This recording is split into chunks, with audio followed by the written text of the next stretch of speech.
ఈ ప్యాకింగ్, ఈ హడావిడి, ఈ బట్టలు ఇవన్నీ చూస్తే మీకు డౌట్ వచ్చినట్టుంది. మీరు అనుకున్నదైతే కరెక్టే, మీరు గెస్ చేసింది కూడా కరెక్టే. సంక్రాంతికి ఊరు చెక్కేస్తున్నాము. ఆంధ్ర అంటేనే సంక్రాంతి కదా, సంక్రాంతి అంటేనే ఆంధ్ర.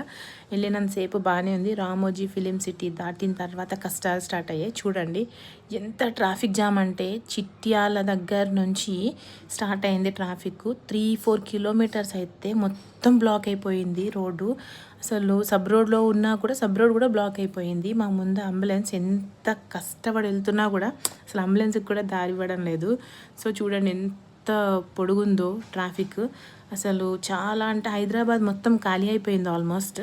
అందరూ నిన్ననే బయలుదేరినట్టున్నారు. మేము నిన్న ఈవినింగ్ 4 o'clock అయితే స్టార్ట్ అయ్యాము హైదరాబాద్ నుంచి. నైట్ ఇంటికి వచ్చేసరికి చాలా లేట్ అయిపోయింది. ఇంకా ట్రాఫిక్కి ఫుల్ హెడాక్ వచ్చింది నాకైతే డ్రైవింగ్లో. సో ఇక్కడ 7లో అయితే ఆగాము. సంక్రాంతి సెలబ్రేషన్స్ అన్నీ బాగా జరుగుతున్నాయి. యాక్చువల్లీ 7 పెట్టి 16 years అవుతున్నందుకు ఇక్కడ 16 years ఏజ్ పిల్లలందరికీ free complimentary food and tiffins అన్నీ అనమాట. ఇంకా దోశ అవన్నీ తిన్నాము. సంక్రాంతికి అక్కడంతా డెకరేషన్ అయితే చాలా బాగుంది. ఇంకా అక్కడ కొంచెం సేపు ఆగి రిలాక్స్ అయ్యి మేము మళ్ళీ స్టార్ట్ అయ్యి రావులపాలెం ముఖద్వారం వచ్చేసరికి నైటు 1:30 అయిందనమాట.